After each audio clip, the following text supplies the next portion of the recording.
시청자 여러분 안녕하십니까? 대한민국이 잘 보이는 곳으로 모셔다 드리는 신통방통 정찬배입니다. 먼저 오늘의 핵심 뉴스입니다. 총선을 40여일 앞두고 여야가 공천 작업에 속도를 내고 있습니다. 국민의힘 한동훈 비대위원장은 당 일각에서 총선 과반 의석 확보 등 이른바 장밋빛 전망이 나오자 입단속에 나서는 한편 오늘은 격전지인 강원도를 찾아서 총선 행보를 이어갈 예정입니다. 민주당 이재명 대표는 본인 지역구가 있는 인천을 방문합니다. 현장 최고위를 주재합니다. 정민진 기자입니다. 최근 경기 안산 상록갑에 단수 공천을 받은 장성민 전 미래기획관. 한 시사 프로그램에 출연해 민주당이 쌍특검을 추진할 경우 국민의힘이 총선 과반 의석을 확보할 것이라고 주장했습니다. 민주당이 110석 그 상한선에서 왔다 갔다 할 수가 있다. 150석에서 160석이 가능할 것이다. 넘긴다. 그러자 한동훈 비대위원장은 곧바로 당직자와 후보들에게 문자를 보내 근거 없는 전망을 삼가달라고 경고했습니다. 우리가 아직도 어렵고 우리가 아직도 쫓는 입장입니다. 지금부터 더 열심히 잘하자는 말씀을 드립니다. 한 위원장은 수도권에 이어 오늘은 격전지인 강원 원주를 찾아 지역별 맞춤 공약을 발표할 예정입니다. 민주당 이재명 대표도 본인 지역구가 있는 인천에서 현장 최고위를 주재하고 전세 사기 피해 현장을 방문합니다. 민주당은 어젯밤 늦게까지 비공개 최고위를 열었지만 당내 공천 파동 관련 논의는 없었던 것으로 전해졌습니다. 각각의 지역구에 대해서 너무나 케이스가 많아서 그거를 논의하고 토론하는데 많은 시간이 들었습니다. 민주당은 오늘부터 서울 양천갑과 강주 동남구 을 등 전국 14개 지역구에서 2차 경선 투표를 진행합니다. TV조선 정민진입니다. 네, 민주당이 주도하는 야권 비례연합정당 논의예요. 통진당 후신으로 평가되고 있는 진보당이 참여를 하면서 지금 여론의 시선이 따갑습니다. 오늘 아침 조선일보에 이런 기사가 일면에 실렸습니다. 경기 동부연합이 이재명 대표를 여기서는 이제 숙주라는 표현을 썼어요. 숙주 삼아서 국회 진출 시도라는 내용이 기사에 실렸습니다. 이 얘기를 누가 했느냐? 민주당에 있었죠. 운동권 출신으로 민주당을 최근에 탈당한 이원욱 의원의 지적을 인용한 겁니다. 민주당의 한 다른 관계자 역시 성남시장을 지낸 이재명 대표 주변을 보면 경기 동부연합 그리고 한총련 출신 인사가 많은 것 같다라면서 이른바 개딸을 움직이는 그 핵심 세력 안에도 경기 동부연합 출신들이 섞여 있다 이런 주장을 펼치고 있습니다.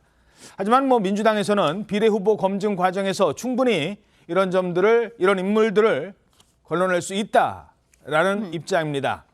반면에 국민의힘에서는 이렇게 지적합니다.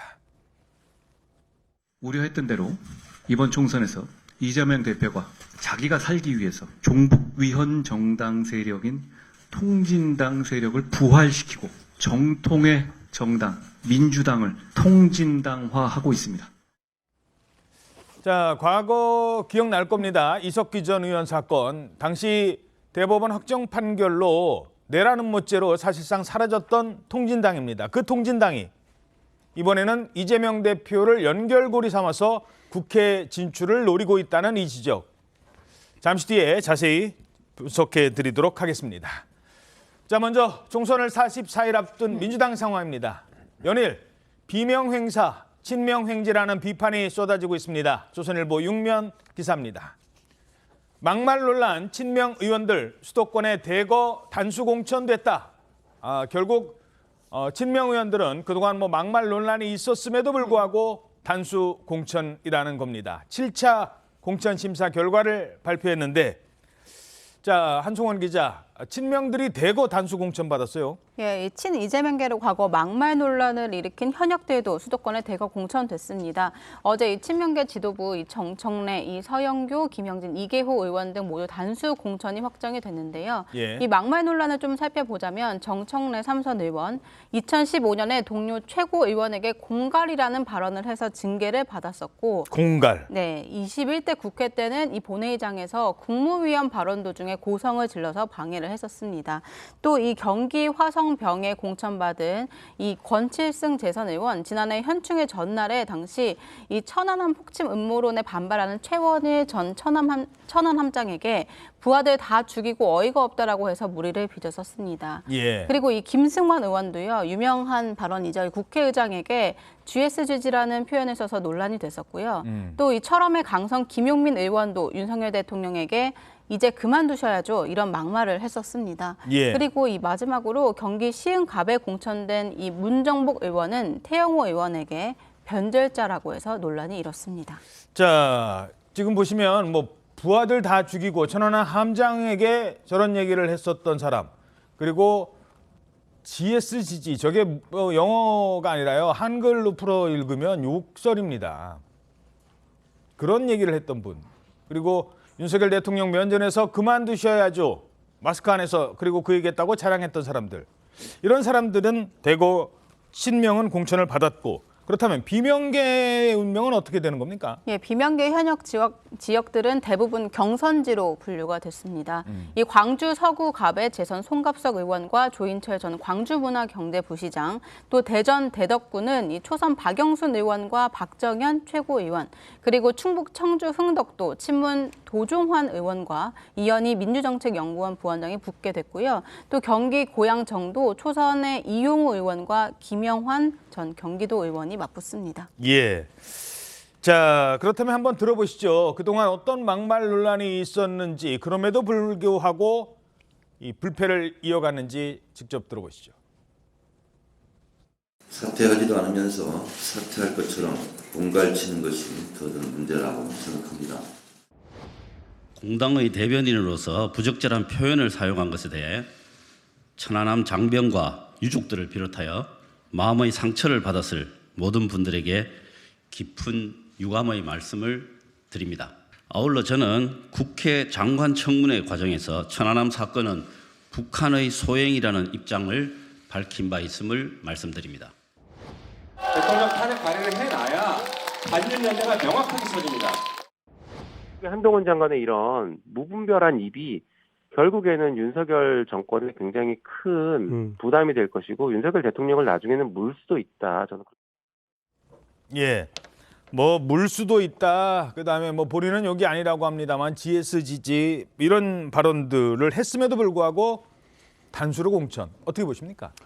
그러니까 이재명 대표가 이제 친명계를 다수 계보로 만들기 위한 그런 작업들이 하나둘 진행이 되는데, 이상하게도 또 친명계 중에 저런 막말론에 휩싸인 사람들이 대단히 많죠. 아마 그런 부분이 이재명 대표를 당내에서 옹위하다 보니까 생긴 일인 것으로 아마 이재명 대표는 평가를 하는 것 같습니다. 저게 일종의 본인에 대한 뭐 충성심의 척도 아마 이런 걸로 판단을 하고 있는 것으로 보이니까 뭐 내 편이면 뭐 괜찮다 뭐 이런 의미 아니겠습니까? 이재명 대표의 저런 생각에 사실은 제대로 된 뭐 이런저런 이제 비판을 해줄 사람들은 결국은 유권자가 되겠죠. 그러니까 저런 식의 이재명 대표식 공천, 거기에 유권자들이 어떻게 반응할 것인가 하는 부분이 대단히 주목되는 지점입니다. 예, 그렇겠죠. 유권자들의 판단이 아직 남아있는 상황입니다. 하지만 이 현역 의원 평가에서 하위 20%를 통보받았다는 비명계 의원들, 탈당한 사람도 있고 그렇지 않은 사람도 있습니다만 아직도 거세게 반발하고 있습니다. 특히 앞부분에 볼 박용진 의원은 경선으로 가잖아요. 그 경선조차도 한 번에 끝나지 않습니다. 여러 불이익한 상황을 맞게 되는 것입니다. 제가 뭐 출석률이 어떻고 뭐 상을 받은 게 몇 개고 뭐 이런 것들을 얘기하는 게 구질구질하게 생각되더라고요. 그냥 저 꼴등이에요. 꼴등이랍니다. 최종표는 끝까지 공개는 안 되는 건가요? 재심 요청서를 낼 텐데 네. 거기에 뭐 공개해달라고 하는 요구사항은 넣었습니다. 해야 된다고 네, 저는 보십니까? 그래야 된다고 생각합니다. 하위 10%라는 공관위의 결정은 받아들이기 어렵습니다. 누구보다 성실하게 의정활동에 임했습니다. 이재명 대표에 대한 저의 소신이 재선으로 가는 길에 걸림돌이 될 것을 알았기에 모든 일에 흠잡을 데 없이 임했습니다. 저는 지난 4년간 한 해도 빠짐없이 시민단체, 언론 그리고 모든 매체에서 우수 국회의원으로 선정될 만큼 성실한 의정활동으로 평가받아 왔습니다. 대체 어떤 근거로 하위에 평가됐는지 점수를 공개할 것을 요구합니다. 자, 저분들의 공통점이 공개를 하라 이거예요. 내가 왜 점수가 그렇게 나왔는지. 자, 그런데 공관위원장한테 물어봐도 모른대요. 그냥 결과만 통보받았다면서 자세한 내용은 모른답니다. 근데 아는 것 같아요. 이재명 대표는. 왜냐? 그랬잖아요, 그때. 0점 받은 사람도 있다니까요. 0점. 그러면서 웃음을 보였는데 실제로 언론에서 이 평가 내역을 좀 어떻게 확보를 했나 봅니다. 어떻게 나왔습니까? 예, 이 탈당한 김영주 부의장 실제로 50점 만점인 공직윤리 평가에서 0점을 받은 것으로 확인이 됐습니다. 그리고 이 박용진 의원도요, 이 당대표가 임명 수여하는 당직과 이 포상이 없다는 이유로 해당 항목에서 0점을 받았습니다.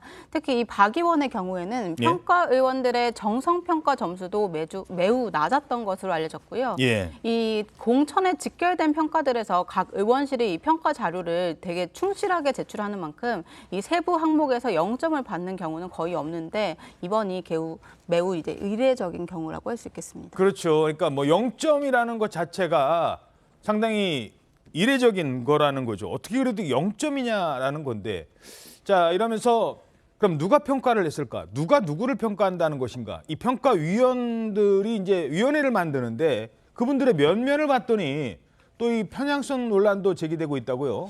그렇습니다. 12명으로 평가위원회가 구성이 됐는데 그 안에 보면은 이 교수도 있고 변호사도 있고 전직 기자 또는 벤처기업 대표 이렇게 쭉 있어요. 예. 근데 지금 저 확인된 언론 취재에서 확인된 바에 의하면은 그 변호사들 중에서는 그 최강욱 그 전 의원이나 아니면 윤미향 의원 변호를 했던 그 변호사들이 들어가 있고 특히 이 평가위원장이 송기도 교수인데 예. 전북대 명예교수입니다.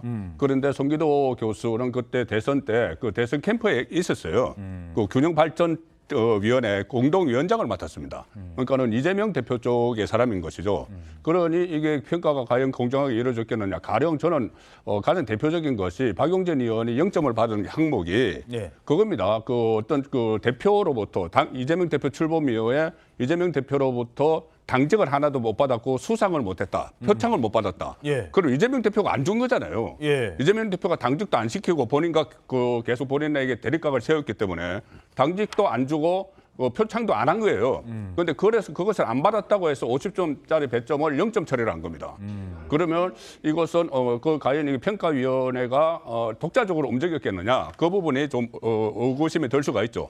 아무래도 이재명 대표의 그 의중이 상당히 반영이 된 평가가 이루어졌다. 그렇게밖에 볼 수 없는 그 정황들이 여러 가지가 나타나고 있죠. 특히 하나만 말씀드리면은 이 평가를 시작한 시점이 이재명 대표가 체포 체포동의안이 가결된 직후에 예. 이 평가위원회 활동을 시작을 했다고 하니까 아마 그런 그 무언의 지침들이 내려가지 않았을까 싶습니다. 박용진 의원이 네. 그럼에도 불구하고 이제 경선 받아들이겠다라고 했는데 네. 거기가 이제 다른 후보가 있잖아요. 정봉주 의원, 뭐 네. 이승윤 변호사. 네. 이 셋이 이제 경선을 들어가는데 이것도 결선 투표까지 간다. 그러면은 이른바 친명계 둘이 마지막에 또 힘을 합치는 것 아니냐 이런 논란도 있더라고요. 그러니까요. 이게 제가 보면은 문제는 그 시스템 공천을 했다. 이게 중요한 게 아닌 것 같아요. 일단은 그 시스템 자체를 구성하는 재료가 잘못됐다. 우리가 독수독과라고 하잖아요. 예. 그 재료 자체가 굉장히 좀 문제 있는 재료들로 만들어진 시스템이다. 그러면은 그 시스템이 문제가 되고요. 두 번째는 이것을 1년 전에 했다. 뭐 이렇게 얘기를 하는데 1년 전이 중요한 게 아니잖아요. 1년 전이 중요한 게 아니라 1년 전에 어떤 내용으로 어떤 기준을 만들었느냐. 이게 중요한 건데 지금 그런 것들을 다 살펴보면 결국에는 이게 시스템 공천이 아니라 시스템 학살이 아니냐 이런 생각이 들 정도의 지금 그 구성과 운영이 되고 있다. 저는 좀 이렇게 보여가지고요. 박용진 의원이 그럼에도 불구하고 그것을 뚫고 만약에 승리를 한다. 예. 그러면은 그야말로 그 안규백 의원이 얘기했던 연꽃이 예? 그 연못에서 그 더러운 물과 뭐 이런 거를 다 이기고 연꽃이 피는 그런 게 될 것이다. 이런 생각이 드는데 그마저도 지금 그 연꽃은 원래 7, 8월에 피거든요. 예. 근데 당 지도부의 기후가 7, 8월이 아니라 12월, 1월이라서 그냥 피지 못하고 엄동설화 속에 피든 말든 피면 좋지만 피지 못하고 그냥 죽을 수도 있는 그런 상황이 되는 것 같습니다. 예. 자, 그런가 하면 또 한 사람 본인도 저도 하위 10%에 포함됐습니다라는 거를 이른바 커밍아웃이라고 하죠. 본인이 얘기를 합니다. 보통 이런 얘기 잘 안 하는데. 자, 분노를 감추지 못했던 서른 의원도 있습니다. 개인적인 복수를 자행하고 있습니다. 0점을 받은 의원도 있다고 낄낄대며 동료 의원을 폄하하고 이를 즐기고 있습니다. 이것을 과연 진정한 혁신이라고 할 수 있습니까? 민주당 지도부는 왜 제가 하위 10%에 들어가는지 당당히 밝히시길 바랍니다. 자, 특히 서른 의원이 앞으로 어떤 선택을 할까? 원래 지난 경선 과정에서 이 대장동 의혹 제기하고 백현동 의혹을 제기했던 분이 서른 의원이고 당시 이낙연 계고, 근데 이낙연 대표는 당을 나갔는데 남아 있었거든요. 현재까지는. 근데 하위 10% 어떤 결정을 내릴까요? 이낙연 전 대표계의 좌장이다 이렇게 알려져 있는 사람이죠. 예. 그리고 이제 서른 의원의 개인적 성정을 보면 이 열정이 넘치는 그런 사람이에요. 그런 걸 보면 제가 보건대 하위 10%라는 저 통보에 대해서 아마 서른 의원은 납득할 수 있는 그 사람이 아닙니다. 저 부분을. 그리고 무엇보다 이제 공개 얘기를 했는데 민주당에서 이재명 대표 쪽이 저걸 공개할 리도 없고요. 그렇게 되면 결국 서른 의원의 선택은 탈당 외에는 다른 방법이 없을 거라고 생각을 해서 아마 탈당하고 결국 이낙연 대표의 그 새로운 미래로 옮겨가지 않을까 이렇게 예상이 되고요. 예. 사실 저런 것들이 이제 본격화되면 이제 컷오프나 아니면 감점이 좀 지나치다든가 이런 것이 본격화되면 새로운 미래에서 우리 왜 흔히 언론에서 표현을 하는 이삭줍기 이런 것들이 점점 늘어나지 않을까 이렇게 예상이 됩니다. 그렇군요. 자, 게다가 이게 지금 이 정도 분위기면 당대표가 나서서 위로도 해주고 모든 잘못은 저한테 있습니다. 이런 식으로 해야 되는데 기자들 앞에서 카메라 앞에서 웃었잖아요. 그 결정적 장면이 계속 논란이 되고 있습니다. 심사위원들의 심사 의견도 있지만 동료 의원들의 평가 그거 거의 0점 맞은 분도 있다고 합니다. 여러분 아마 짐작하실 수 있을 분이시기도 한 것 같아요. 0점. 저는 화가 나던데요. 그렇게 웃으면서 얘기할 문제 아니잖아요. 이번 총선 국면에서 최악의 장면으로 국민들께서 오래도록 기억하실 것 같습니다. 왜 그분이 기자님들 피해서 도망다니는지 제가 알 것 같아요. 어쩔 건데 라는 식으로 이렇게 뻔뻔하게 하는 걸 보니까 야 이거 총선 승리는 별 염두에 없구나. 예. 빵점 받은 분도 계시잖아요. 예. 계시다던데 여러분도 아실 겁니다라고 하면서 좀 웃었어요. 난 거기서 막 섬뜩하더라고. 예. 자, 당 대표로서의 태도 논란인데요. 어떻게 보세요? 글쎄, 저게 이제 이럴 수도 있다고 저는 생각을 합니다. 이재명 대표가 0점 얘기를 하면서 이제 너무 진지한 게 좀 문제다. 이렇게 생각했을 수도 있다고 봐요. 약간 좀 멋쩍은 표현이죠. 그럴 수도 있다고 보는데 어찌됐든 간에 저런 때는 좀 표정 관리를 했어야 되는 거죠. 그 0점 받은 의원이 그걸 납득할 수 있을까요?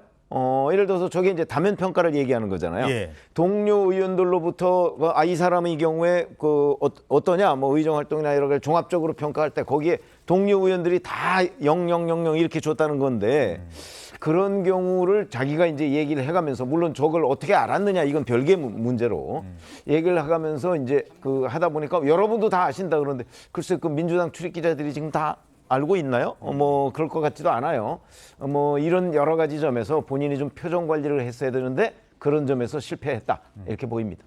그러니까요. 이재명 대표가 저 얘기를 하면서 웃은 것도 문제지만 어떻게 기자들을 통해서 알았다고 본인은 얘기하십니다만 그런 민감한 점수를 본인이 공개를 해버리면서 이게 얘기를 했다.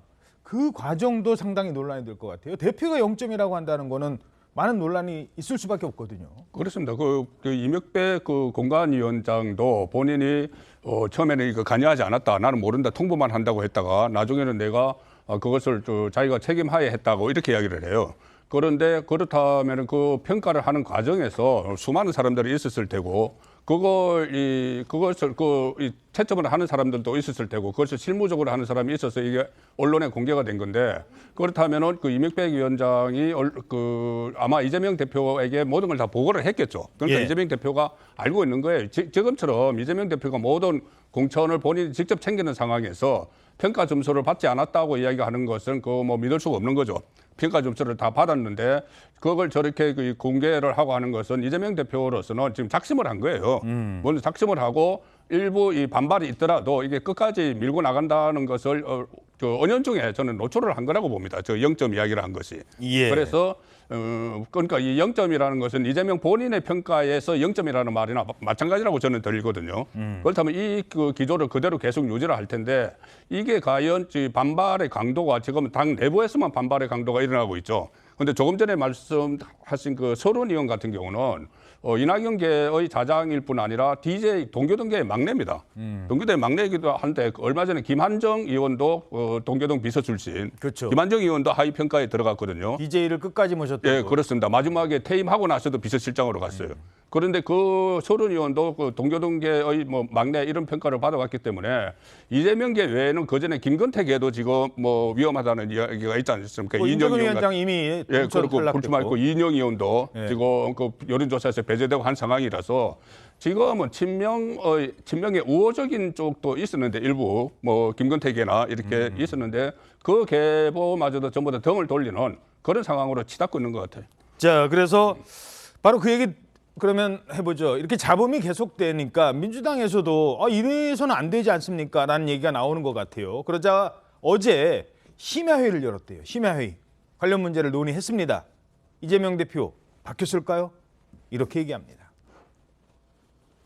민주당의 공천은 1년 전에 확정한 특별당규회에서 시스템 공천을 하고 있습니다. 각종 위원회에서 합리적인 판단을 하고 있는데 물론 낙천되신 분들이나 경선에 참여하지 못하는 분들은 매우 억울하실 텐데 위로 말씀드립니다. 그러나 불가피한 점들을 이해해 주시기 바랍니다. 자, 사실 당사자들만 반발하는 게 아닙니다. 아까도 잠시 지적했듯이 김부겸 전 총리, 정세균 전 총리는 X라고 했어요. 아예. 그러니까 뭐 아니다, 이건 아니다. 그리고 약간의 기대를 걸고 있는 이해찬 전 대표 역시 세무 정도라고 표현할 수 있어요. 지금 잘하고 있다고 안 합니다. 이해찬 대표 역시도. 그런데도 시스템 공천이다. 어떻게 보십니까? 그 시스템 공천이라는 건 시스템에 따라서 한다. 그런 거기 때문에 룰대로 한다. 다시 말해서 법치를 얘기하는 거예요. 그런데 예. 이 제도라는 건요, 잘 아시다시피 어떻게 운용하느냐가 되게 중요합니다. 근데 그 운용을 만약에 굉장히 악의적으로 하게 되면은 가장 무서운 독재가 될 수 있어요. 그러니까 가장 무서운 독재는 법치를 내세운 독재라는 얘기가 있거든요. 그렇기 때문에 지금 이 시스템도 지금 어떻게 만들어졌는지 그리고 어떻게 그 과정이 이루어졌고 결과가 어떤지 공개를 안 하고 있지만 그러면은 그걸 이용해 가지고서 만약에 사람들을 제거하는데 시스템을 내세운다. 그럼 어떻게 되겠습니까? 결과도 안 알려주고 그 뭐 유명한 옛날에 법관이 얘기한 것처럼 가장 무서운 독재로 흐를 가능성이 지금 굉장히 농후하다. 그래서 어허. 지금이라도 이 시스템을 강조하려면 거기에 뒷받침되는 투명성 이거를 보여주는 게 중요하지 않을까 이런 생각이 듭니다. 예. 자, 갈등이요. 그냥 여기서 끝날 것 같지 않다는 얘기가 나오고 있습니다. 왜냐? 이제는요. 이재명 대표 바로 옆에서 최고위 때 얘기하거나 이 최고위 회의에서 늘 얘기하는 이분이 나서는 거예요. 바로 이재명 대표와 투톱이라고 할 수 있는 홍익표 원내대표입니다. 원내대표가 봐도 아닌 건 아니라는 얘기입니다. 갈등설까지 나오고 있습니다. 자, 당 지도부를 향해 홍익표 원내대표 이런 제동을 걸고 나선 겁니다. 그러나 하나가 되어도 모자랄 시점에 도리어 민주당이 국민께 실망을 드리고 있어서 대단히 송구합니다. 저부터 책임을 크게 느끼고 있습니다. 이번 총선은 민주당을 위한 선거가 아닙니다. 민주당부터 단결하고 하나 되어야 합니다. 민주당이 구축해온 공정하고 투명한 시스템 공천을 제대로 실천함으로써 국민으로부터 잃었던 실망을 다시 되찾고 신뢰를 드려야 합니다. 당은 어떻게 하려고 그러는 거예요? 네? 얘기해 보겠습니다. 자, 홍 원내대표 어떤 부분을 지적하는 걸까요? 그러니까 당에서 자꾸 시스템 공천을 얘기하는데요. 시스템은 누가 만들었느냐도 중요하고 아까 말씀하셨듯이 그걸 어떻게 운용하느냐도 굉장히 중요합니다. 예. 자, 그런데 시스템 공천 이 부분은 뭐 이재명 대표 중심으로 만들었잖아요. 친명 지도부가. 그렇게 만든 걸 지금 이재명 대표가 임명한 사람들이 운용하고 있어요. 그렇게 되니까 저 이재명계가 아닌 사람들은 지금 다 이건 불공정하다 이렇게 얘기를 하고 있고 급기야는 당내 투톱이라는 홍익표 원내대표마저도 그 불공정성을 얘기하고 있는 거고 예를 들어서 기준이 똑같다면 아니 이재명 대표나 노웅래 의원이나 똑같이 지금 여러 가지 비리 혐의로 재판받고 있잖아요. 예. 그렇죠. 그런데 한 사람은 배제되고 한 사람은 지금 공천권을 행사하고 있단 말이죠. 그거를 홍익표 원내대표를 이해시켜야 되는 거잖아요. 예. 근데 홍익표 원내대표가 지금 이해를 못하겠다고 나오고 있는 것이고 이외에 여러 가지의 불공정한 장면들이 지금 수도 없이 매일같이 쏟아지는데 이재명 대표는 그걸 시스템 이렇게 얘기를 하지만 홍익표 원내대표는 나는 시스템으로 보이지 않는다 지금 이런 얘기를 하고 있는 거예요. 그러니까 저런 문제를 저는 총선을 앞두고 국민들한테 정말 민주당이 시스템에 따라서 공천이 이루어지고 있습니다 하는 것을 설득하려면 우선 원내대표부터 설득을 해야 되는 것 아닌가 싶은 생각이 듭니다. 자, 근데 홍익표 원내대표가 나섰습니다만 민주당 내에서는 이재명 대표가 직접 싸움을 하면은 이건 정말 큰 싸움 나겠죠. 주변에서 이런 얘기를 합니다. 아까 그래픽 보시면 홍익표 원내대표의 지적에 민주당 일각에서 뭐라고 얘기를 하냐면 친명계는 홍익표 원내대표 이거 부적절한 것 아니냐, 왜 개입하냐, 월권이다 이렇게 얘기를 하고 있어요. 과연 그럴까? 뭐 이분들 얘기는 이런 겁니다. 자, 홍익표 원내대표가 원래 지역이 성동 이 문제가 지금 되고 있는 임종석 지역구를 이제 물려주고 나온 거예요. 서초로 간다고. 그런데 뭐 대학 출신 대학이 또 그쪽 대학이다. 임종석이랑 같은 대학 나왔다고 좀 도와주는 것 아니냐. 이런저런 얘기들이 나오면서 이제 홍익표 원내대표도 여기서 한두 번 얘기 잘못했다간 민주당 내부에서 물러나라 이런 얘기까지 나올 것 같은 상황이에요. 이제 물러나라 이야기가 나오겠죠. 한두 마디 더 하면은. 그런데 그 순간에 그러면 홍익표 원내대표는 어떤 선택을 할까? 그 부분도 지금 봐야 돼요. 일부 언론에서 선상반란이라는 표현까지 썼거든요. 예. 그 특정 여론조사 업체 제외를 하고 또 친명 내리꽂기 문제 이 부분에 대해서 해명을 하지 않으면은 내일 의원총회를 소집해놨습니다. 홍익표 원내대표 의원총회를 내일 소집을 해놨기 때문에 이번에도 이재명 대표가 참석할지 안 할지 모르겠지만 예. 이 원내대표는 의원총회를 주재를 하죠. 그럼 그 분위기를 몰고 갈 수가 있어요. 예. 특히 조금 전에 말씀하셨지만 임종석 전 실장하고는 한양대학교 운동권 거의 절친입니다. 절친이고 지역구를 물려받았죠. 그 임종석 전 실장이 지역구를 물려받았어요. 그래서 삼선을 하고 이제 임종석 전 실장이 출마를 한다니까는 서초로 간다는 이야기예요. 예. 그만큼 돈독한 관계인데 임종석 전 실장이 결국 공천에서 배제가 되면은 어떤 행동을 할지 모릅니다. 그 원내대표가. 거기다 또 하나 원래 친명이 아닙니다. 그 대선 때는 본선 때는 그 정책본부장을 했지만은 그 이재명 캠프에서 예선 때는 이낙연 캠프에 있었어요. 아하. 이낙연 캠프에서 정책 총괄을 했고 이낙연 당 대표 시절에 정책 여장을 했습니다. 아하. 그렇기 때문에 지금 홍익표 원내대표는 또 그리고 최근에 여러 가지 뭐 818호 모임이나 이런 데 다 배제가 됐거든요. 아, 그때 이재명 대표실 의원 모을 때 그때 그때 정성 배제가 의원은 됐어요. 갔는데 홍익표 의원은 못 갔어요? 못 갔죠. 그러니까는 지금 패싱을 당하는 상황인데 물론 원내대표가 이 공천 라인에 있는 건 아니죠. 공천 라인에 있는 건 아니지만 본인이 당 지도부의 일원이라서 저번에 의원총회 때 이재명 대표는 불참하고 정청래 선임 최고위원은 중간에 나가버리고 했을 때 끝까지 남았다가 예. 당 지도부로서 죄송하다는 이야기를 했거든요. 그렇게 하고 지금 몇 가지 요구를 해놓은 상태에서 내일 의원총회를 소집을 했기 때문에 요구사항 중에 하나가 특정 여론업체를 배제하는데 하나는 이제 관철이 됐는데 나머지 부분이 관철이 안 되면은 내일 의원총회를 통해서 어떤 그 아주 강하게 발언을 할 수도 있다고 봅니다. 아, 그렇군요. 자, 그 얘기 계속 나눠보죠. 그러면 일단 홍익표 원내대표는 논란이 계속되고 막 언론에서 뭐 둘이 뭐 지금 싸우는 거 아니야 이러니까 갈등 아니에요라고 표면적으로는 얘기하면서 진화에 나섭니다. 하지만 과연 다 진화가 됐느냐? 뇌관이 있어요. 바로 홍익표 원내대표가 얘기했던 임종석 실장 문제 등 뇌관이 남아 있습니다. 서울신문 1면입니다. 투톱 충돌 진화 나선 민주당. 하지만 공천의 3대 내관은 남아 있다. 뭘까요? 추미애, 전현희, 이현주. 과연 이 3인방, 여전사 3인방 특히 이현주 공천 줄 것인지, 두 번째 임종석 공천 배제시키고 결국 못 나오게 할 건지, 그리고 뭐 올드고이 공천까지. 야, 이 3대 내관 구체적으로 어떤 얘기입니까? 예, 일단 여전사 3인방 문제는요.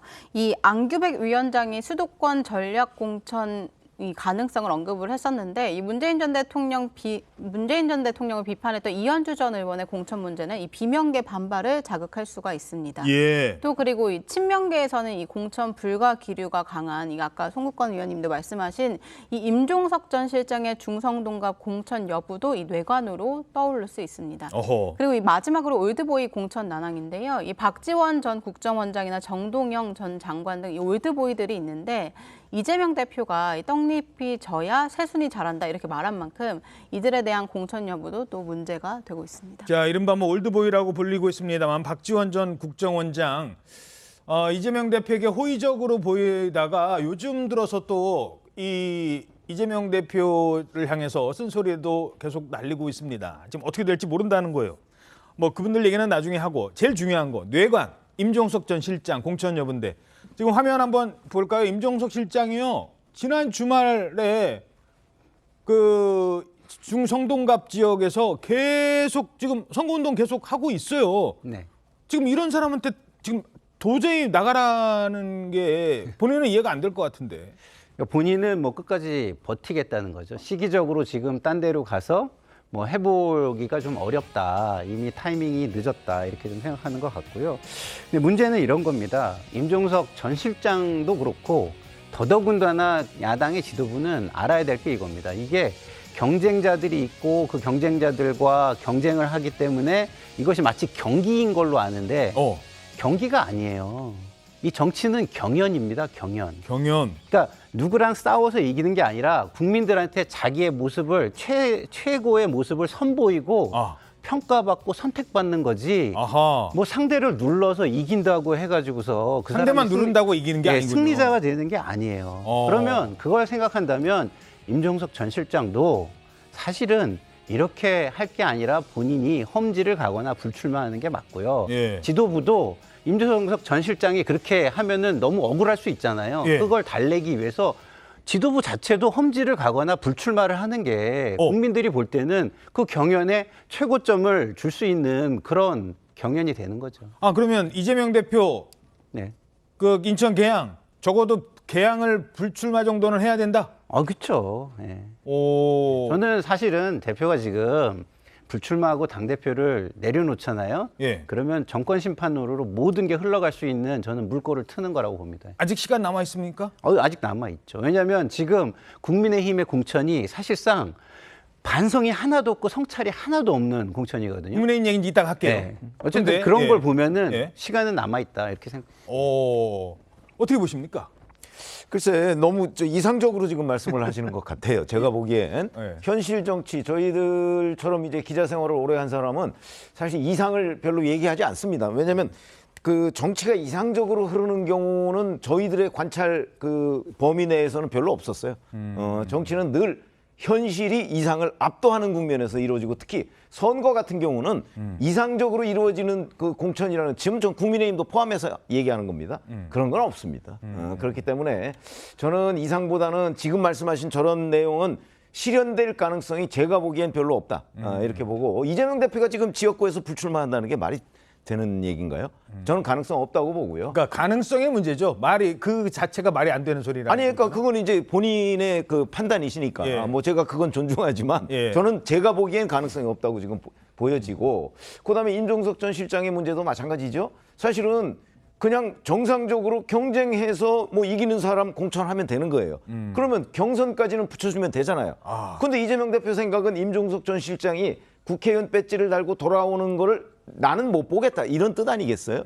그래서 지금 배제하려고 하는 거예요. 그렇기 때문에 제가 보건대 결국은 이재명 대표가 공천권을 쥐고 있기 때문에 이재명 대표의 뜻대로 움직일 것이다. 그러나 문제는 그 다음 또 하나의 판단이 있어요.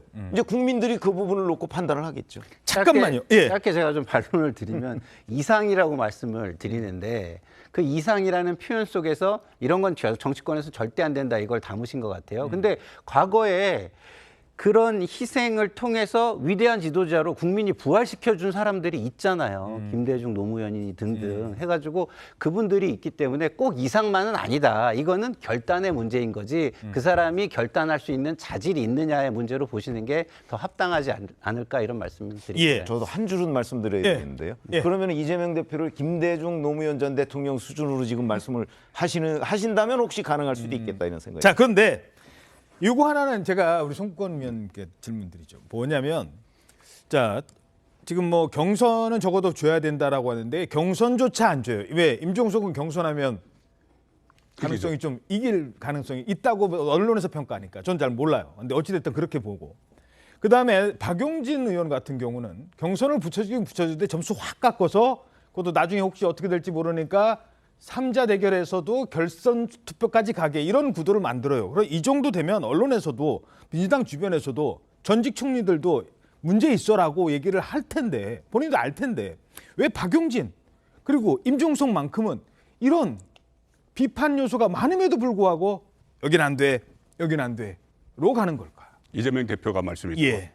한 사람은 본인에게 상당히 이 적대적으로 대해서 본인을 곤란하게 난처하게 만들었고 한 사람은 앞으로 본인에게 큰 장애물이 되기 때문이죠. 박용진 의원 같은 경우는 그 당 대표 경선 그리고 대선 후보 경선에 출마를 했죠. 그때 이재명 대표를 아주 신랄하게 공격을 했습니다. 이 대선 때 대장동 이런 것 때문에 만약에 후보가 되면은 정권을 연장하지 못한다 이거 이야기했고. 또 당 대표 경선 때는 대표가 되면 총선에서 진다 이 이야기까지 다 했어요. 그래서 가장 이 아픈 곳을 많이 건드렸기 때문에 과거에 박용진 의원은 이제 배제를 하는 것이고 임종석 전 실장은 만약에 이번에 국회에 다시 등판을 하면은 누가 뭐래도 친문의 핵심이 됩니다. 친문 진영의 핵심이 되고 당장 이 8월 달에 전당대회에 있어요. 전당대회 지금 이재명 대표가 다시 당권을 잡기 위한 노력의 일환으로 지금 이 공천을 이렇게 하는 거예요. 그런데 만약에 임종석 전 실장을 공천을 줘서 국회에 등판을 시키면은 지금까지 해왔던 모든 노력이 다 숲으로 돌아갈 수가 있어요. 8월 전당대회를 통해서. 그렇기 때문에 두 사람은 절대 안 된다는 것이고 조금 전에 두 분이 말씀하셨는데 제가 한마디만 더 붙이면은 이재명 대표가 불출마하고 하기에는 너무 많이 나가버렸어요.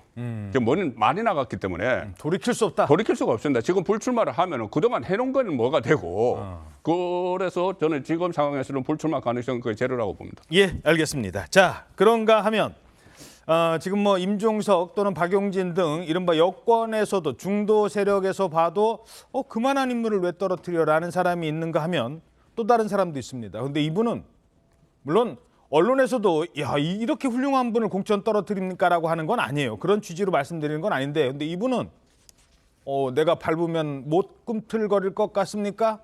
나를 내쳐요 라고 얘기하고 있습니다. 바로 민주당을 탈당하면서 이재명 대표의 백현동 의혹을 제기했던 이 사람입니다. 오늘의 당대표를 만드는데 그 누구보다 열심이었습니다. 그런데 지금 후회합니다. 저는 지난주 백현동 판결을 보면서 이재명 대표가 국민을 상대로 거짓말을 하고 있다는 생각을 지울 수 없었습니다. 자, 백현동 사건의 판결문을 봤더니 이재명 대표가 거짓말을 하고 있다 이런 주장을 하는 거예요. 이제 와서.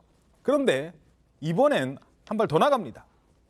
친명계이자 민주당 후보를 검증한다는 김병기 의원의 비리 의혹까지 제기합니다. 여기서는요, 돈 얘기가 나와요. 돈 얘기. 비리 의혹의 당사자가 검증위원장이었어요.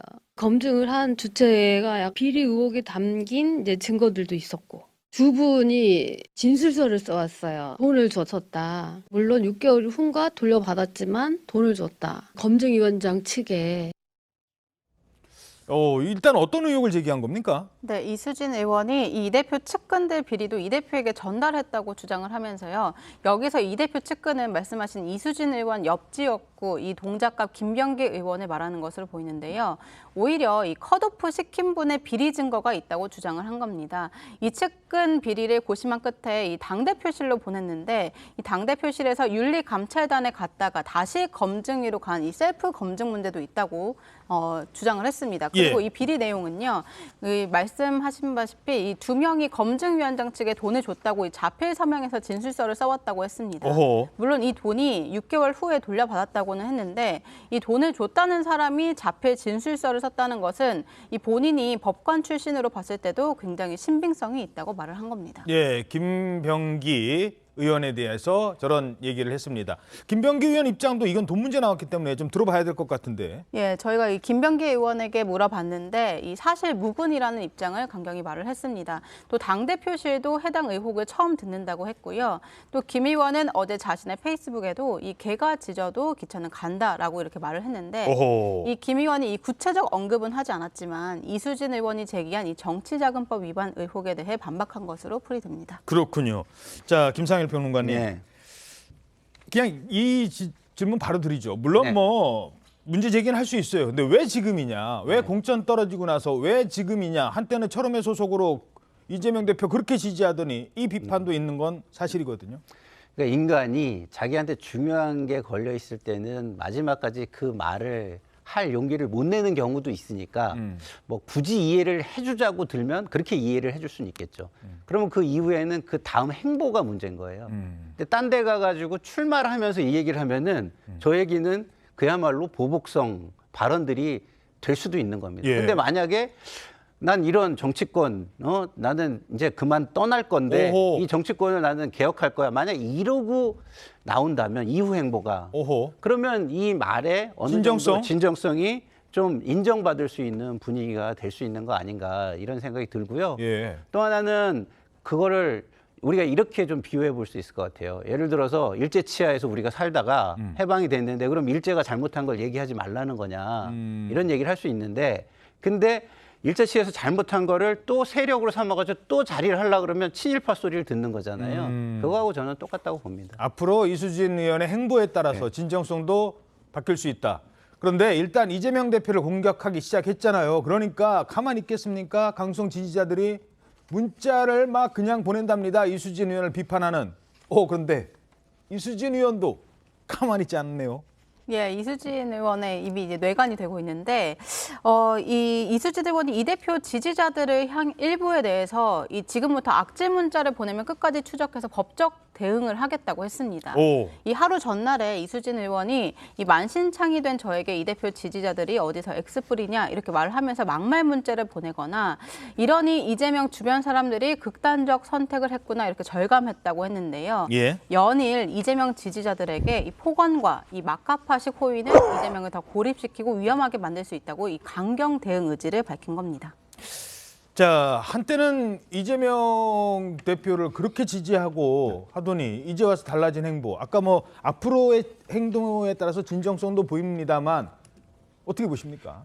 아니 그거야말로 이제 이수진 의원이 본인이 공천 탈락을 했기 때문에 벌이는 일이잖아요. 지금 만약에 공천 탈락 안 하고 동작을 있었다면 백현동 판결문 아마 그런 거 보고서도 이게 이재명 대표랑 무슨 상관이 있어라고 얘기했을 가능성이 저는 있다고 개인적으로 봅니다.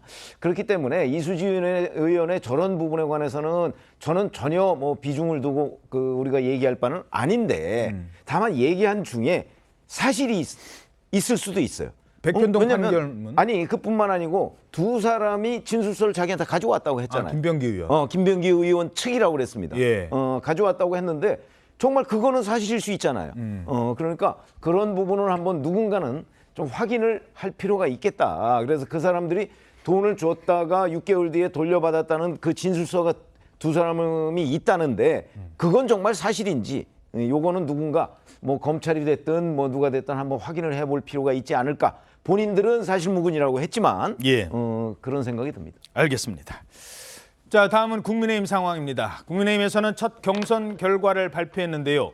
현역 의원 5명이 경선에서 승리를 했습니다.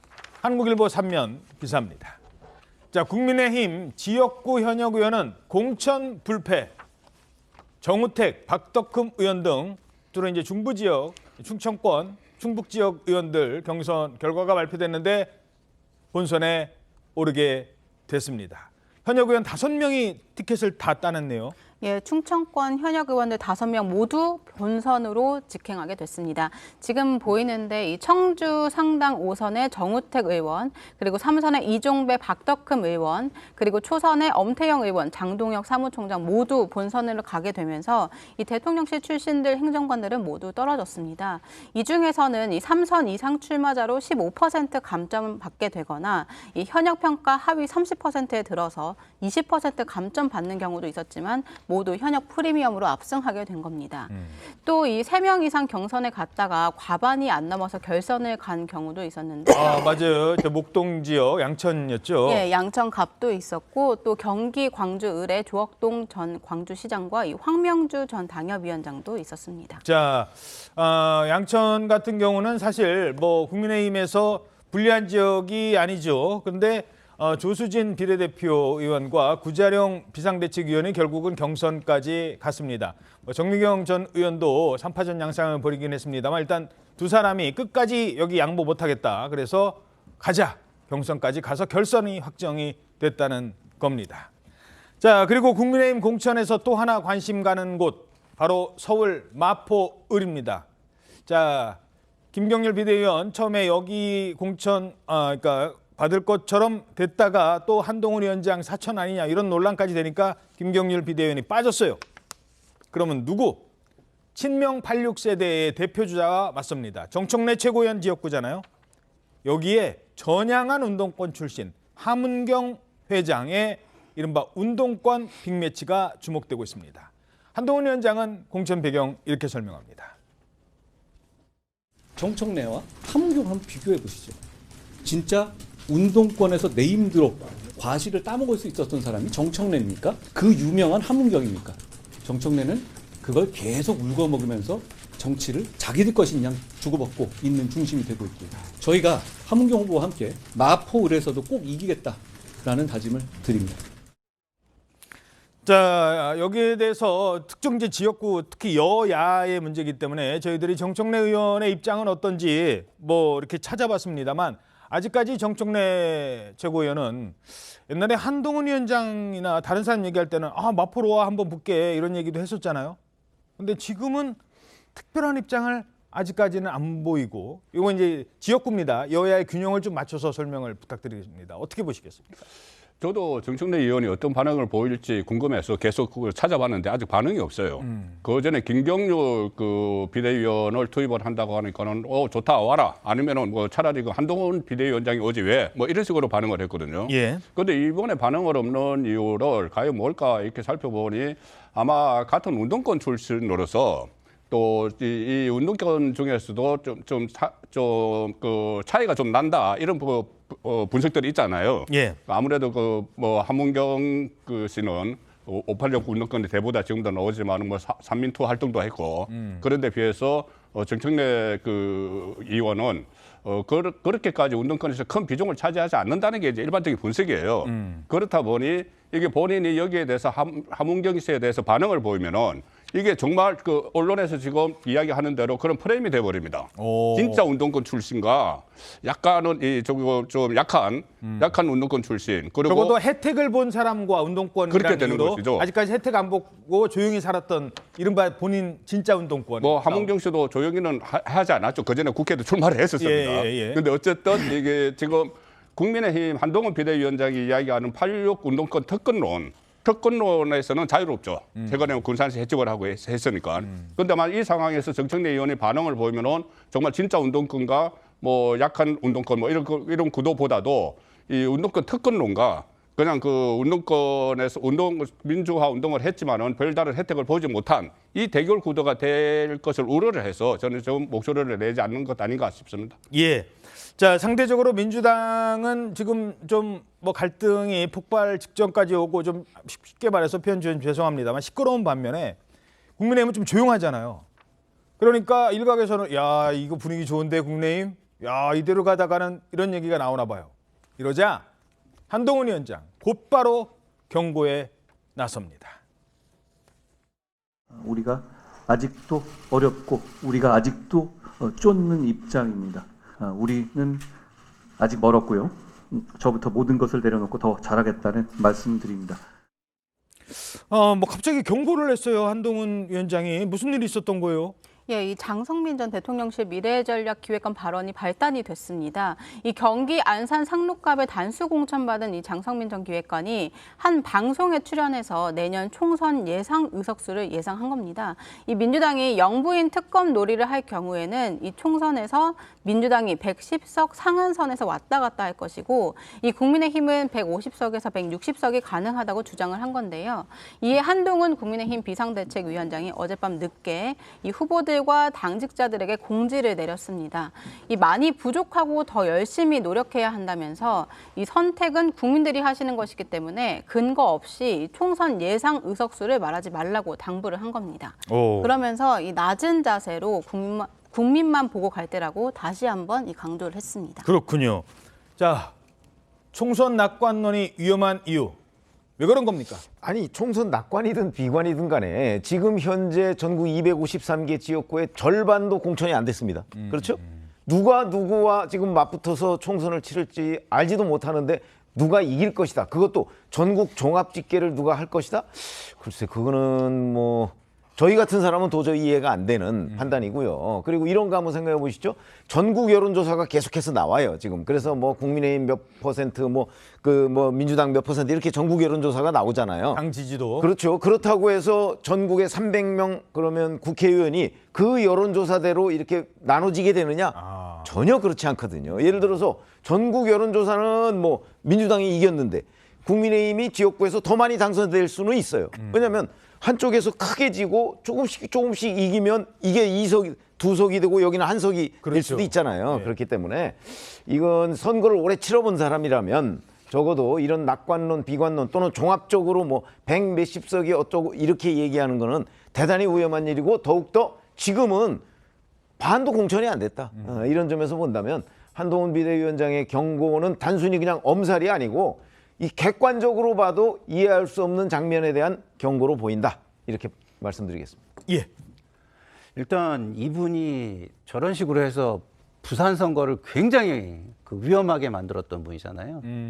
부산 엑스포 낙관론을 얘기해가지고 이 정부가 뭐 이렇게 이런 식으로 무능하게 하냐 이거를 대표적으로 드러나게 했던 분인데 물론 또 전체적으로 윤석열 정부 외교 담당자들이 위주였습니다만. 네. 근데 그런 분이 그런 일을 또 하게 될지 모른다는 우려가 있었다고 저는 보고요. 저는 지금 국민의힘이 굉장히 한동훈 위원장이 잘 보고 있다는 게 뭐냐면 이 공천이 국민들에게 그렇게까지 인정받을 만한 공천이라고 본인은 생각하지 않는 것 같아요. 단지 민주당이 워낙 죽을 쓰고 있으니까 가려지고 있을 뿐이다. 이렇게 좀 경계심을 갖고 있는 것 같은데 왜냐하면 강서 재보궐선거에 드러난 중도층 민심이라는 게 있잖아요. 예. 그때 이 정권과 여권이 변해야 된다는 걸 확실하게 보여준 거 아니겠습니까? 예. 근데 지금 현역들이 줄줄이 공천이 되고 있어요. 그러면 결국은 그때 다짐했던 국민들에게 다짐했던 변화와 혁신의 공천은 안 이루어지고 있는 거거든요. 근데 그것이 지금 민주당의 공천으로 가려지고 있는 것뿐이니까 이런 식으로 막 장성민 의원이 나오면 그러면 당신들은 하고 국민들이 관심을 가지고 보게 될 거 아니에요. 그런 부분을 경계한 거 아닌가 이런 생각이 듭니다. 조용하다는 거에 또 다른 단점은 감동도 없다. 그렇죠. 그렇기 때문에 쭉 조용히 가야 되는데 저런 식으로 하면은 논란이 일어나면은 잘한 게 없다가 드러날 수밖에 없지 않겠습니까? 예, 알겠습니다. 자, 이런 가운데요. 민주당이 중심이 된 비례대표 정당을 통해서 이 세력들이 다음 국회에 진출을 시도하고 있다는 보도가 나오고 있습니다. 일단 어떤 세력들입니까? 네, 이 경기 동부 연합 등 이 진보당이 이 민주당이 추진하는 범야권 비례정당에 합류하는 건데요. 이 개혁신당은 이에 대해서 민주당 지지층이 졸제 비례대표 투표에서 이 종북 선언을 해야 할 판에 이르렀다고 비판을 했습니다. 그리고 이원욱 최고위원도요. 이 경기 동부 연합 등 이념 세력은 이재명 정치인의 숙주로 성남시, 경기도를 지나서 이제는 국회까지 진출을 시도하고 있다고 비판을 했습니다. 경기 동부 연합 참 오랜만에 듣는 얘기입니다. 자, 그리고 통진당 사태, 과거에 이석기 전 의원 사태, 대법원 판결까지 나왔던 그 기억이 있습니다. 자, 특히 이원욱 의원, 이재명 대표가 성남시장 선거 때부터 이 경기동부연합과 긴밀한 관계를 유지해 온 것으로 의심된다. 아직 뭐 구체적인 근거는 없어요. 혹시 그걸 의심할 만한 사례가 있었던 겁니까?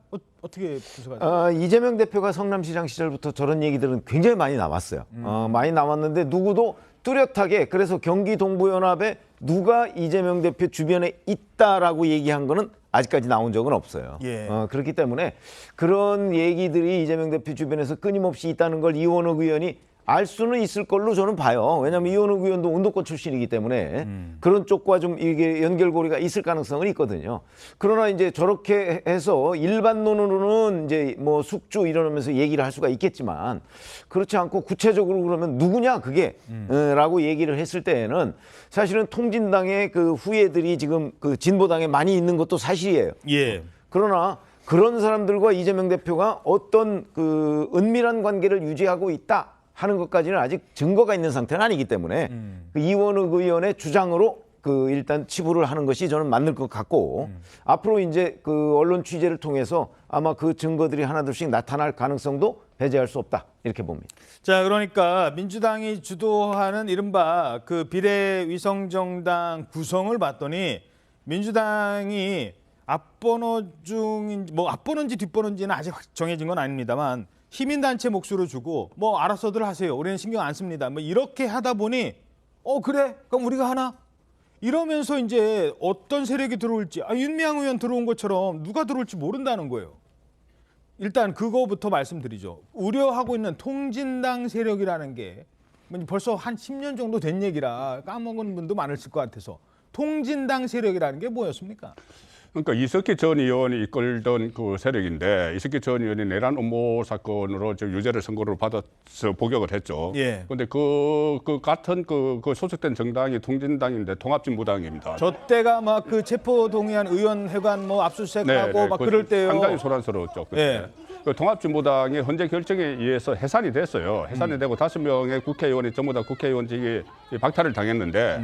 그 후선이 이제 진보당이라고 하는데 지금 강성희 의원이 있지 않습니까? 얼마 전에 윤석열 대통령 그 전주에 갔을 때 이렇게 압수 오래 하고 했던. 그런데 지금 진보당은 통진당의 후신이라는 걸 부인을 하고 있습니다. 왜 부인을 하냐면은 정당법에 보면은 이 해산이 된 정당과 비슷한 강령을 가진 정당은 세울 수가 없어요.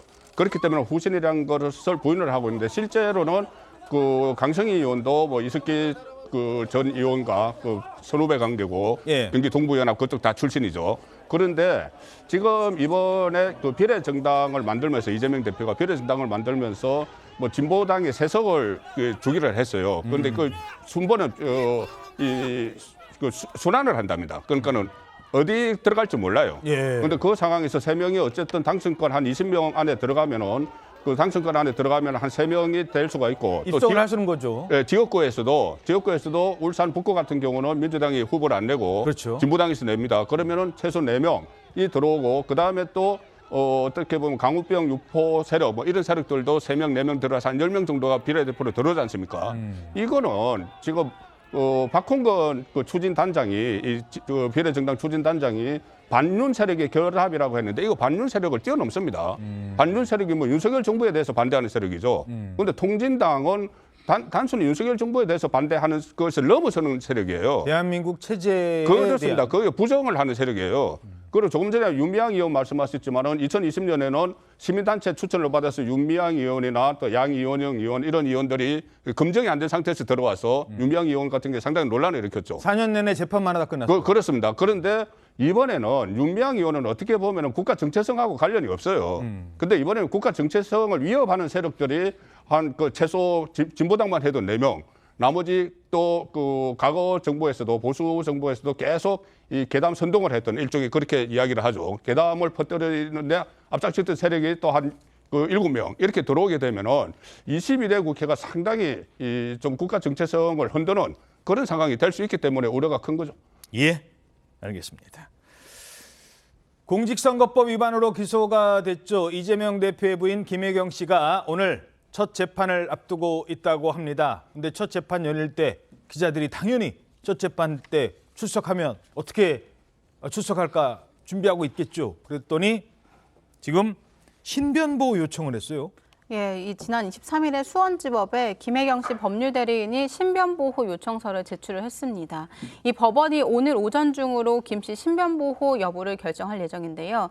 법원이 이를 받아들이게 되면 이 법원 내부 직원들이 김 씨와 동행을 하고 법정에 들어갈 때도 별도 비공개 통로로 법정에 들어가게 됩니다. 예. 그러니까 한마디로 이 기자들이 이제 김혜경 씨가 와도 붙을 수 없고 카메라에도 좀 잡히지 않게 되는 겁니다. 오호.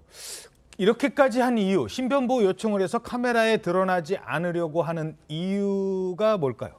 지금 뭐 총선을 앞두고 예민한 시기 아니겠습니까? 그리고 이재명 대표의 사법 리스크에 대해서 여당 측에서 공격을 굉장히 많이 하고 있기 때문에 이게 큰 이슈로 부각되는 게 부담스러웠을 것이고요. 그리고 또 그 카메라나 사진에 잡히는 것도 부담스러웠을 거라고 생각을 하고요. 예. 거기에 뭐 부수적으로는 뭐 이렇게 공개적으로 소환될 때 뭐 유튜버 뭐 이렇게 보수 쪽에 뭐 극우 유튜버라든가 이런 데서 뭐 봉변을 당할 수도 있는 부분도 있기 때문에 이런 부분들을 다 감안해서 신변보호 요청을 한 것으로 저는 보이고요. 예. 뭐 대부분의 사람들이 이렇게 뭐 본인이 할 수 있는 부분이 있다면 하는 거는 굉장히 뭐 당연한 요청으로 보이긴 합니다. 예.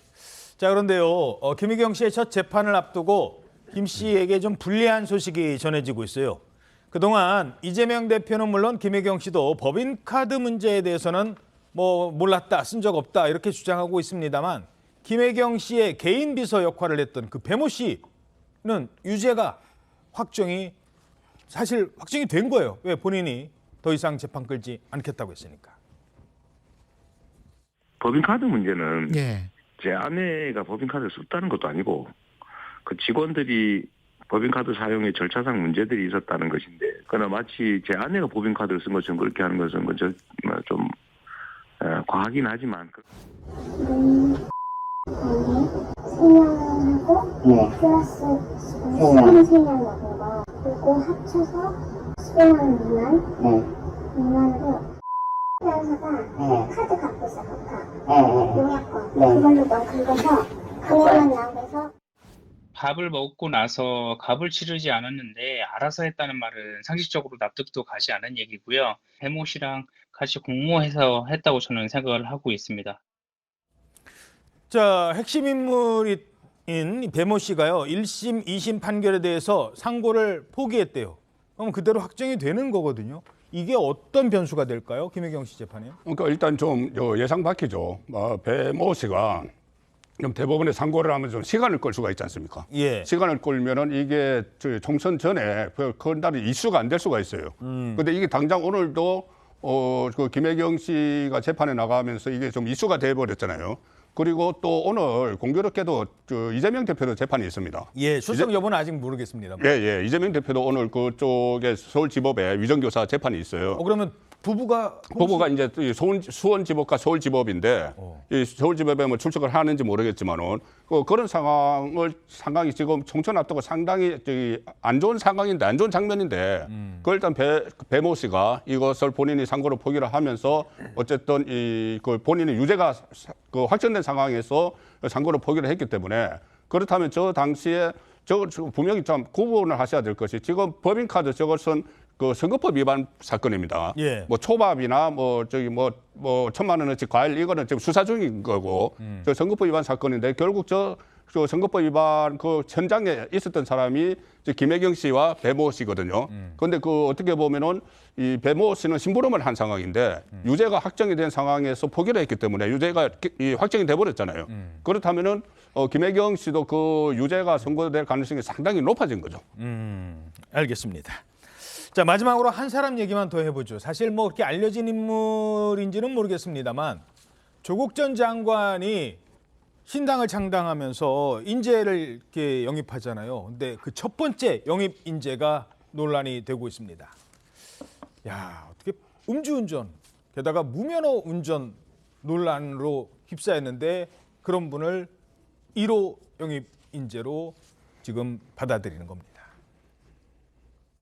조국과 함께 걷기로 했습니다. 누구보다 빠르게 날카롭게 윤석열 정권의 폭정을 비판하고 실질상 정권을 조기 종식시키는 선봉장이 되겠습니다. 저 신장식이 가장 먼저 바다로 뛰어드는 퍼스트 펭귄이 되겠습니다. 나는 정치를 해도 되는 사람인가? 라고 수없이 질문했습니다. 18년 전, 17년 전 저지른 저의 잘못 때문입니다. 오래전 일이다. 대인 대물 사고는 없었다. 형사적 책임을 다했다. 4년 전 국회의원 후보 사퇴라는 벌을 섰다. 라는 변명으로는 이분들의 저린 마음은 달래지지 않을 것입니다. 죄송합니다. 자, 음주운전에 무면허 전력까지 있는데 1호 영입. 근데 원래 조국 신당에는요, 원래는 이 사람이 온다고 했었거든요. 근데 그분은 안 오고 다른 분이 영입된 겁니다. 그분입니다. 검찰 개혁이 제대로 성공했다면 오늘같이 이렇게 무도한 검찰 정권이 생기지는 않았을 겁니다. 저는 조국 장관께서 수사와 재판을 받으시고 이런 엄청난 고초를 겪고 계시는 걸 보고 그저 바라만 봐야만 했던 제가 너무나 안타깝고 힘들었습니다. 제가 지금까지 모셔본 우리 조국 장관님은 강철 같은 의지력의 소유자입니다. 자, 그래서 다들 언론에서는 그러면 이성윤 전 지검장 조국 장관이랑 같이 가나? 이렇게까지 예상을 했는데 민주당 공천 받는다고 지금 출마했잖아요. 민주당으로 지금 공천 신청했잖아요. 전주인가요?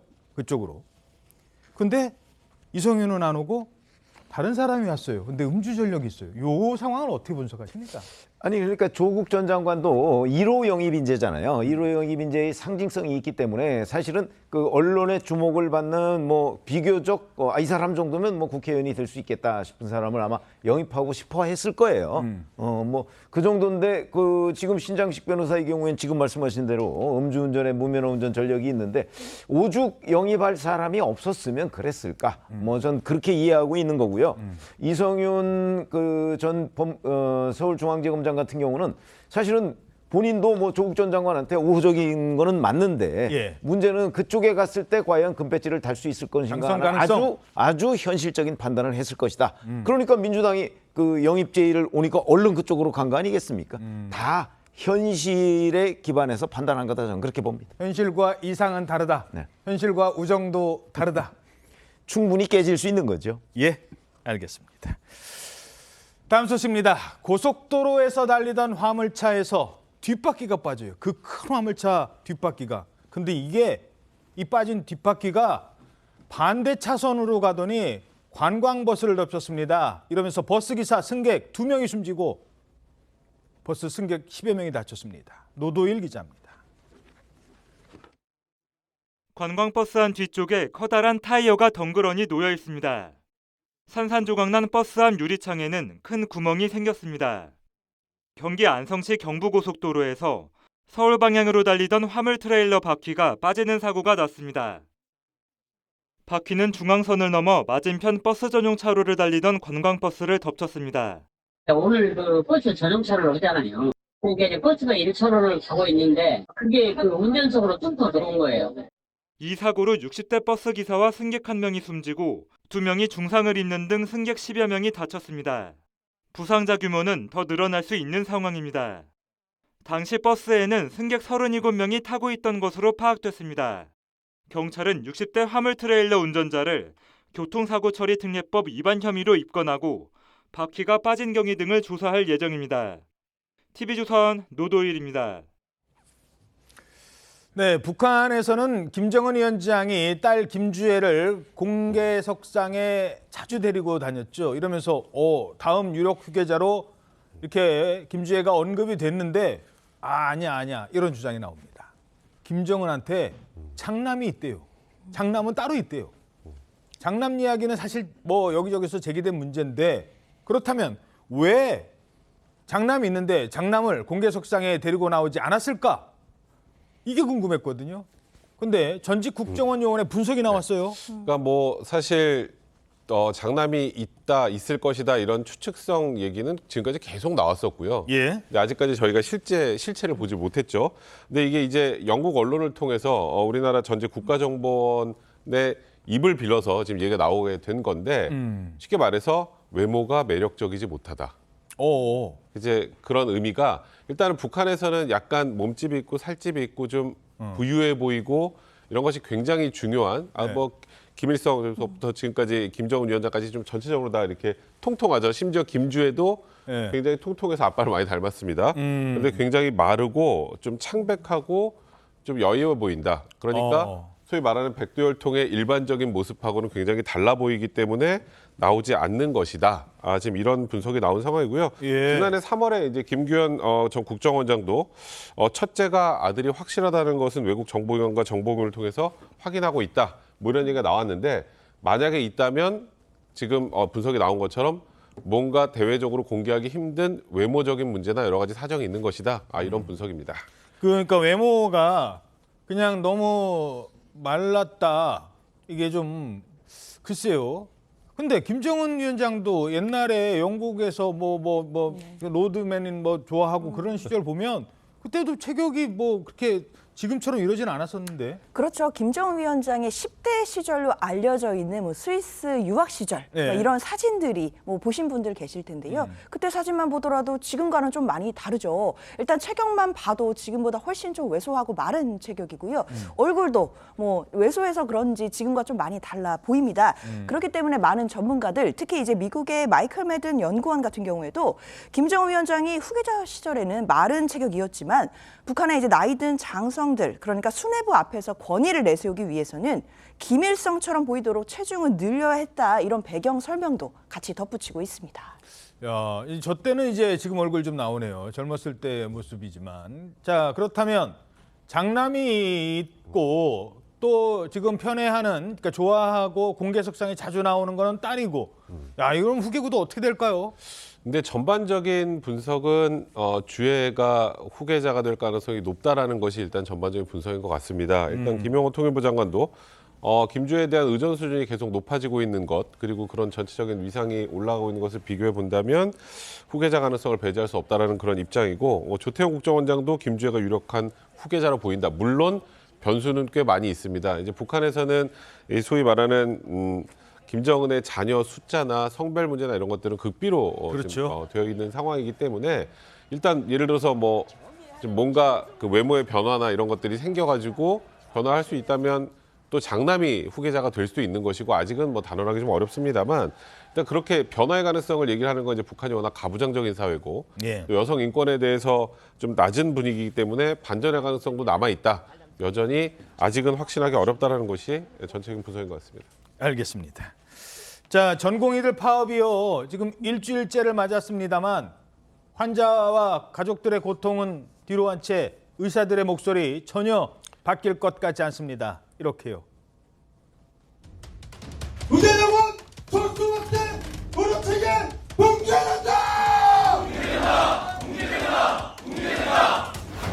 정부는 국민의 생명을 볼모로 여론을 등에 업고 의사를 굴복시켜 말 잘 듣는 의료 노예로 만들려고 하고 있습니다. 이보다 더한 어떠한 겁박에도 굴할 수밖에 없다면 그것은 의료 전문가가 아니라고 생각하고 있습니다.